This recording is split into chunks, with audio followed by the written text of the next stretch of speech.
Hi, this is Tisch Aitken, and this is your weekly report. It is Friday, August 16th, 2024.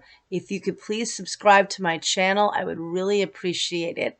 So much at play. This is what we were talking about mid-August, where it is basically a mutable madness in the sky. And, we've got a lot of planets going in many different directions. So let me break it down for you.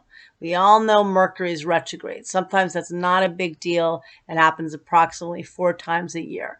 This round, I already had 2 packages delivered to postal offices rather than the destination, which had the address clearly put in. I have another package that didn't get to me. That's on another end. Those are trite examples, but a lot more going on than that. So we are having to be flexible. A lot's going to come out, and let's break it down. So we have now Mercury is no longer in the sign of Virgo. It retrograded on August 4th at 4 degrees of Virgo at that time, which is in its dignity. When Mercury retrogrades in its dignity, we feel it more powerfully. And then we had Venus also in Virgo at that time, where Venus will remain through August 29th. So Venus is in its fall position, does not like being there, but it gives us the details. It criticizes us if we're not doing things properly, but it is very fine-tuned to detail. And right now, with the Saturn, Neptune energy and Pisces, a lot of us aren't being as specific and linear and clear as we could be. And so I'm not speaking for everybody, but a lot of people, it's hard to be with this. Neptune is the last degree of the zodiac. Very confusing, feeling lost at sea. And as I've talked ad nauseum, it is a fixed star known as Shiat, which can be associated with drowning, misery, just feeling without a compass. And it can be connected with self-undoing and suicide. Very important to check in with people with mental health issues. Also check in with yourself. You may not be somebody that's normally prone towards depression, but this is very hard to navigate.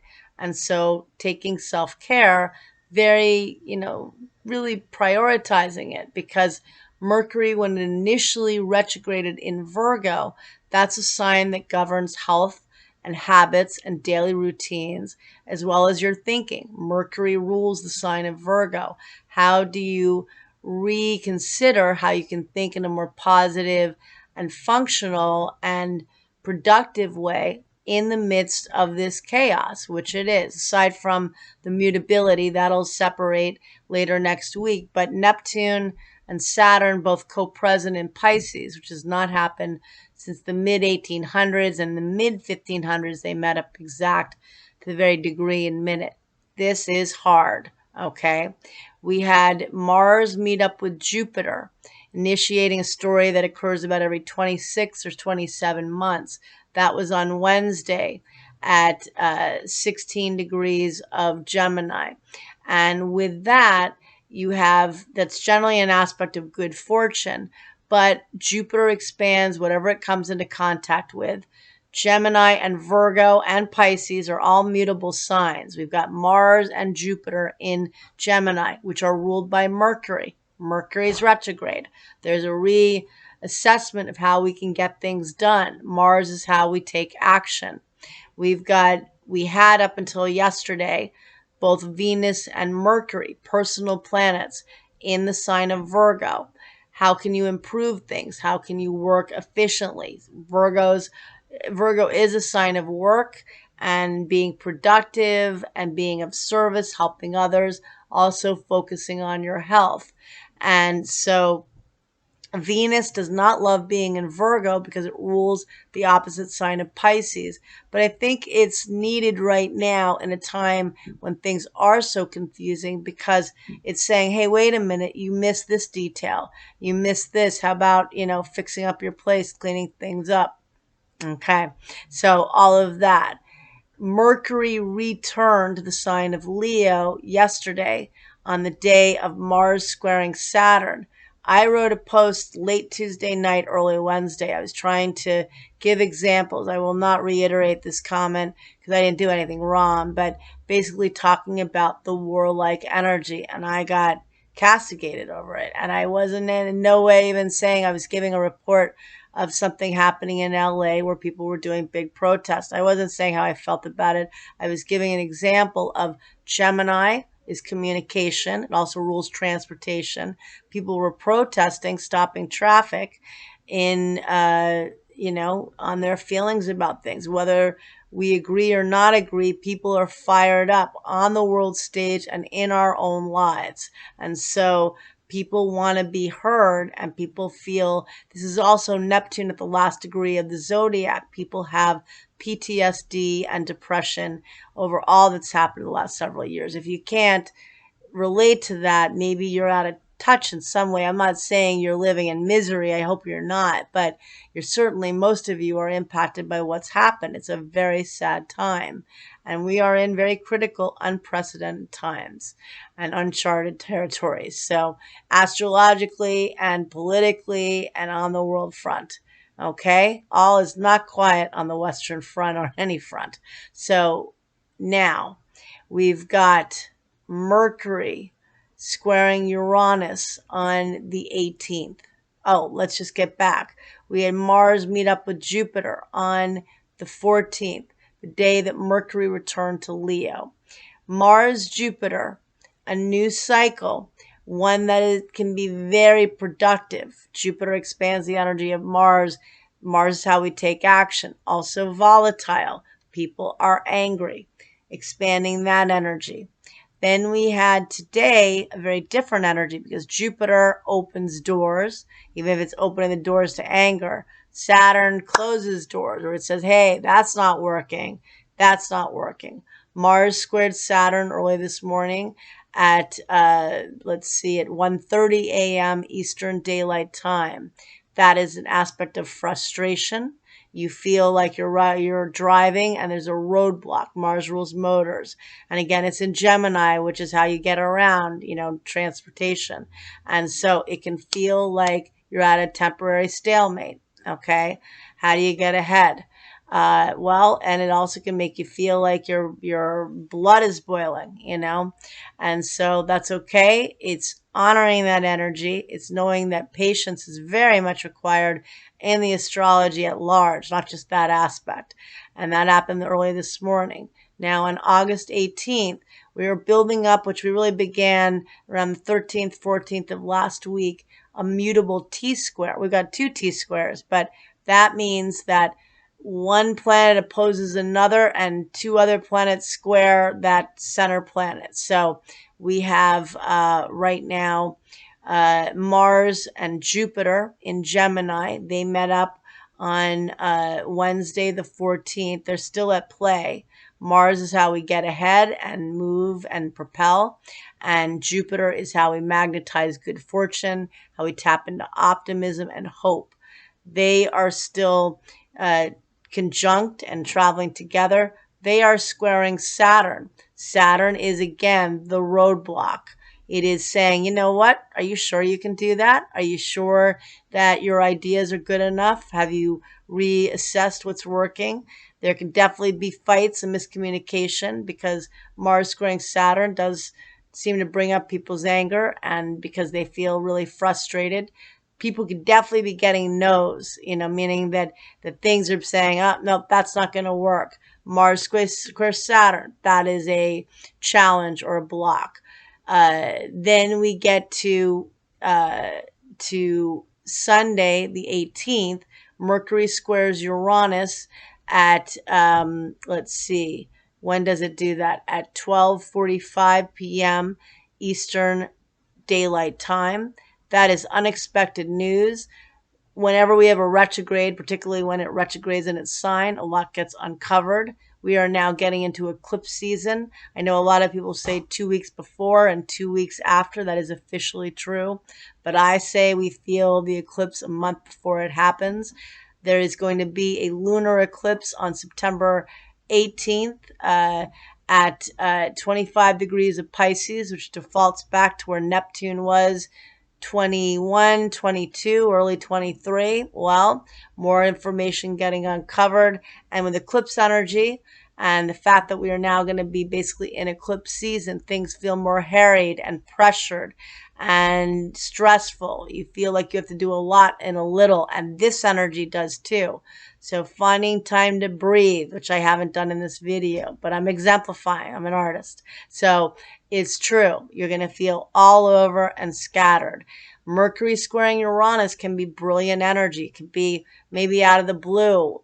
You get a networking opportunity. Maybe you're working on a project and you get a lot of good ideas. Not necessarily a negative thing, but expect the unexpected, Uranus. Whatever you think it is, it'll be something else. And also know that with all of this, mutable energy can go in different directions. You say one thing, something else may happen just by the nature of mutable signs. They give options so you can adapt to change. Change is the only thing that's permanent in our lives, right? But it's still tough. And then we have Venus, the planet of love and value and how you partner with others.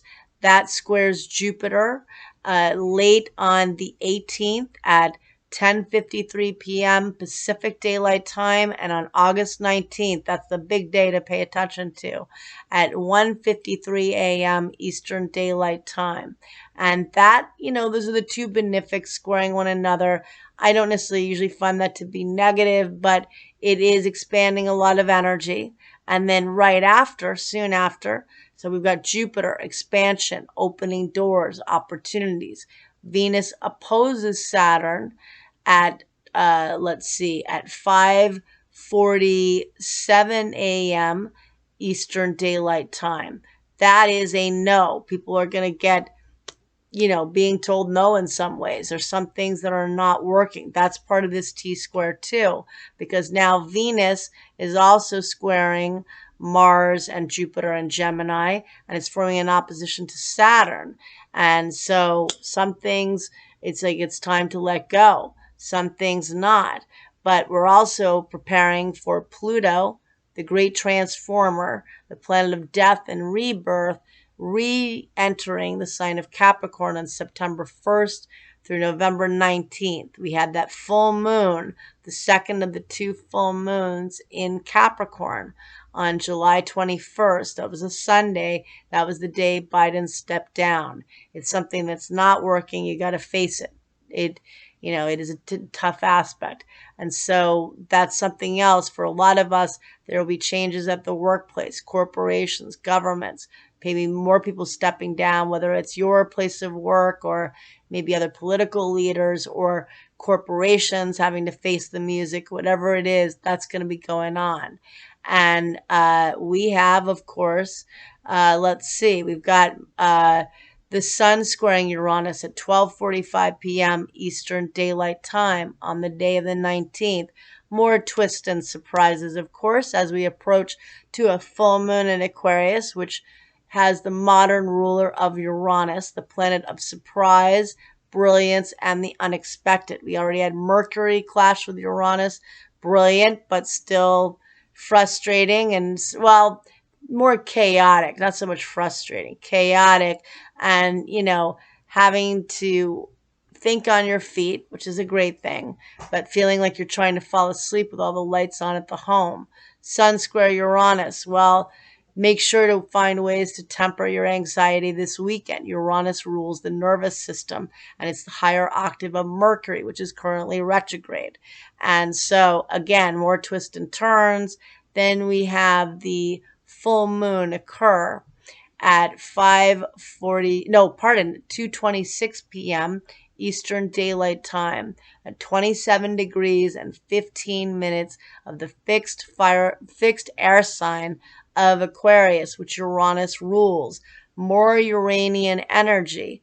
And this full moon also sets off where Uranus is. It squares with Uranus. So we've got a T-square there. We've got the sun opposite the moon, and both are squaring Uranus. So we've got a mutable T-square, and we've got a fixed T-square. T-squares can be challenging, but when people have them in their birth charts, they ultimately learn to master that aspect and the energies, and it can help to impel them forward. But it's frustrating because the mutable T-square can be like going off in different directions. Suddenly you're taking a different route on the road altogether. You made plans with one person, they canceled, and somebody called last minute and said, can you get dinner? It's having to go with the flow. But fixed T-squares are more challenging because people get fixed in the energy. And again, this one is defaulting, or it's setting off Uranus, which is the modern ruler of Aquarius. We are in the new age of Aquarius, even though Pluto will dip briefly into Capricorn. This is a lot to take, and, expect a lot of unpredictable events. Mercury now is in the sign of Leo. It will station direct on August 28th at 21 degrees and 34 minutes of Leo. But this is focusing on your creativity, on love, on your heart chakra, but also being maybe a little bit selfish in a healthy way, because the more you take care of yourself, the better you are equipped at taking others. And what else? I mean, it's a lot to take. This is going to be a very twist and turns type of week. It is about trying to be flexible and patient, which is not a strong suit of mine, may not be of yours, but we need to do it.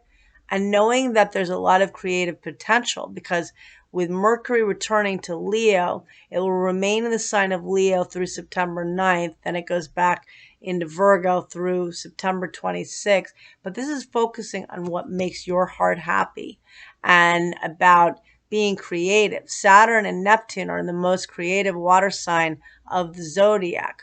Leo is the most creative fire sign of the zodiac. What can you do to bring joy to others? Open your heart. Take care of yourself. Venus is in Virgo through the end of the month. Focusing on habits that are healthy for you and give your life value. But lot going on, right? And so knowing that, and also knowing we're now entering eclipse season, I decided to extend my phone reading special for $60 for 60 minutes, $30 for 30 minutes through, let's say, September 10th. Maybe I'll go beyond that, but we're going to get into eclipse season. We have our first eclipse on September 18th. So let's go through September 18th. How about? And I would take advantage. There's so much going on. Pluto returning to Capricorn. Uranus is now at 27 degrees where it hasn't been before in Taurus. We got Neptune at the last degree of the zodiac. That has not happened in years. That is the last degree, mastering all of the prior lessons. Take care. Stay fluid. Stay cool, baby. And I'll see you. Maybe not.